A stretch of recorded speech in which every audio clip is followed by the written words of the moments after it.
pues iniciamos con este tema y bueno, obviamente todo gira en torno, sabemos que hay violencia en todos lados y que se vive día a día, pero toda esta mesa inicia a raíz de este suceso en Monterrey, este trágico suceso que ha sacudido al mundo.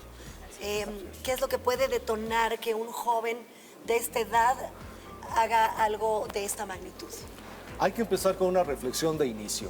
La pistola no se dispara sola, alguien la dispara. Y nosotros tenemos que investigar qué es lo que pasa por la mente de la persona que detona esa pistola. Lo que nos están, hasta ahorita es poca la información que está fluyendo, lo que nosotros sabemos es que el muchacho tenía un cuadro de depresión, pero es una depresión muy severa que duró mucho tiempo, que no fue tratada a tiempo y que detonó una doble violencia, una doble agresión. Una agresión hacia él mismo, a través del suicidio, pero también una agresión hacia los demás, que es la peor de las depresiones, cuando uno se agrede y además agrede a los demás. Ese como dato de inicio. Yo creo que es muy importante que los papás, si están viendo que frecuentemente su hijo está violento, hay que descartar con un psiquiatra, a reserva de lo que diga la doctora, un estudio si tiene alguna desconexión con un electroencefalograma, un estudio de sangre para saber si tiene alguna química en su cerebro que no le permita, a lo mejor baja de serotonina, a lo mejor es físico, a lo mejor no es, contrólate, mijito, y no te enojes. Oye, Trixia, pero como papás, pues te imaginas tú que un chavito entre 12, 13, 14, 15 años, pues está pasando por los típicos achaques, le podemos decir, de adolescencia. ¿Cómo tú como papá o hasta dónde saber que ya no es una violencia parte de la adolescencia? ¿De qué grado estaríamos hablando o de qué actos estamos hablando? No, esto ya estamos hablando de actos de sociopatía, en donde, como decía bien el doctor Carlos, no tenemos mucha información, Gali, pero para que esto se detone tiene que haber como muchos factores. Obviamente, este chico debió de haber tenido un odio contenido, la depresión no tratada, y esto no es de la noche a la mañana, no es de que de repente el niño se enojó y lo hizo, no.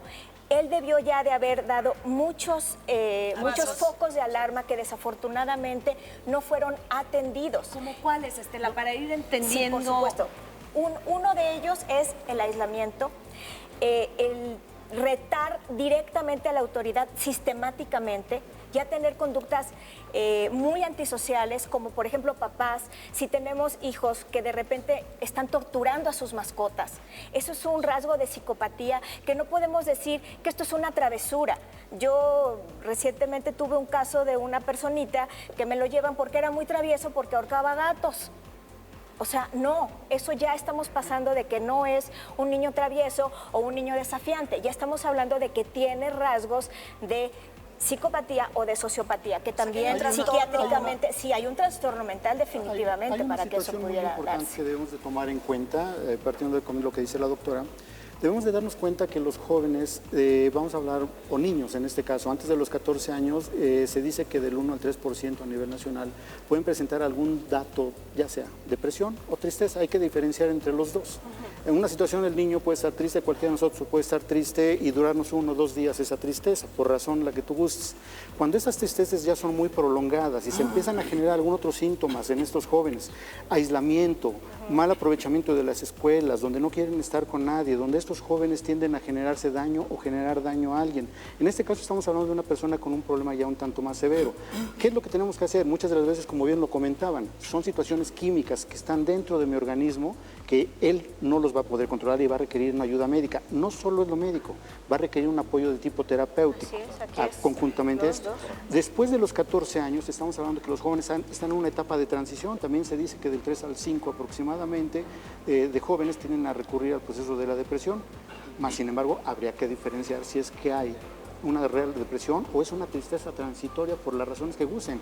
Un estilo de vida, estamos hablando de una familia, un medio en el que se desenvuelve, bullying en la escuela, presiones, todo ese tipo de situaciones hay que valorarlas. La regla que ponemos en la fundación es si 2 veces a la semana, 2 semanas, algo ya está sucediendo, ya sea bullying, depresión, mal carácter, mal modo, cualquier cosa que estés viendo que es 2 veces a la semana, 2 semanas, ya es constante contra alguien y con intención, que es la regla de las 3 Cs, que es algo muy fácil de acordarte y que te puede decir, ahí chécale, ¿no? Cualquier cosa que se esté dando. Y esto es muy importante porque estamos viendo aquí que muchas veces los padres o las madres piensan o dicen, esto se le va a pasar, Sí. esto no va a suceder nada. ¿Qué es lo que- Exacto. qué es lo que Y entonces sí. aquí sería, perdón, como darle una preparación a los padres con la finalidad de que sepan diferenciar, tampoco hacer una cacería de brujas, como decimos vulgarmente, porque es muy, muy delicado todo esto, y entonces que estos padres tengan esa capacidad de pedir esa ayuda.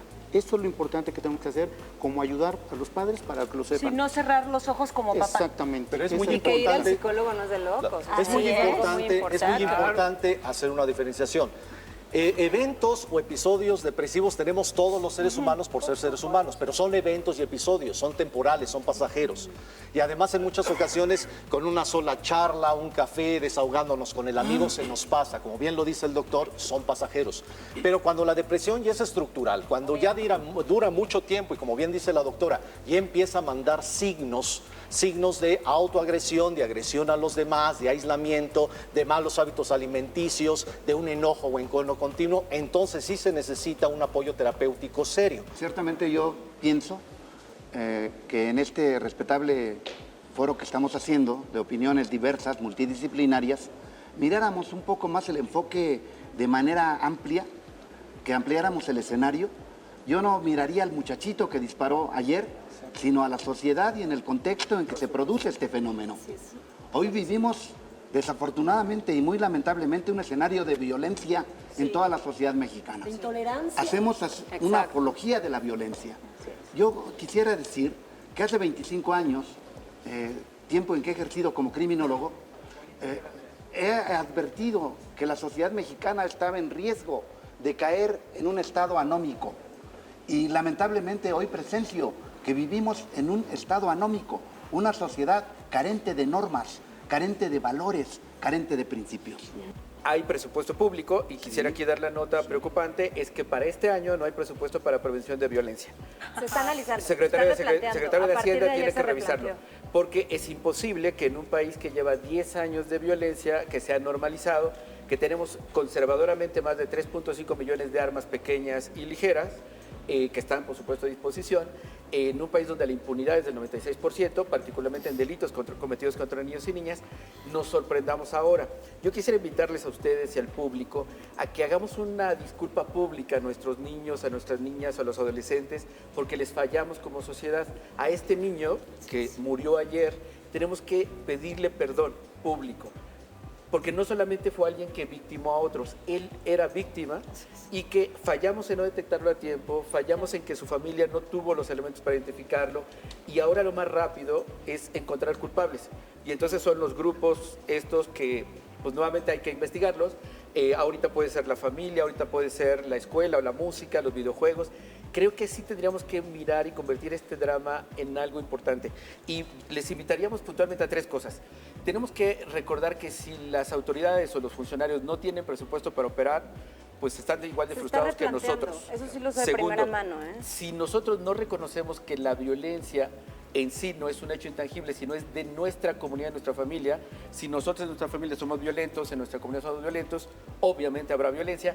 Y tercero, tenemos que escuchar, como se ha dicho aquí, a niños y niñas y escucharlos. No los estamos escuchando, lo que tú dices es muy valioso.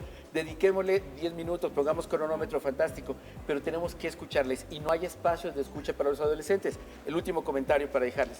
En las escuelas, en la Ley General de Educación, los comités escolares para discutir los temas propios de la escuela no incluyen a los estudiantes. Son 28 millones de niños, niñas y adolescentes que en la nueva currícula que acaban de presentar no han sido consultados.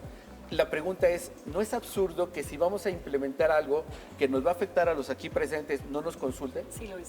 Totalmente absurdo, pero la ley así está limitada. Entonces, en tanto nosotros, como ha planteado por aquí varios de ustedes, no revisemos que es un tema de la sociedad, lo más rápido va a ser criminalizar a adolescentes. Y entonces todos aquellos que juegan videojuegos, todos aquellos que eran amigos, todos que están en tal grupo, y eso no solamente no tiene buenos resultados, sino va a volver a revictimizar a las víctimas. Y el último mensaje en este apartado, es muy importante invitar al público a que no circule información no verificada. Y creo que hay que ser muy cuidadosos porque hay una responsabilidad ética de quienes estamos en este tema, pero también una responsabilidad con los propios chicos y chicas. En las redes sociales, quienes están cerca de ellas notarán que están muy angustiados los chicos, porque es la lógica de va a pasar en mi escuela, yo veo a alguien raro y entonces ahora todos son sospechosos. Y creo que tendríamos que ser cuidadosos y empezar a reconocer que tenemos que construir comunidad educativa, comunidad en el barrio, comunidad en los discursos.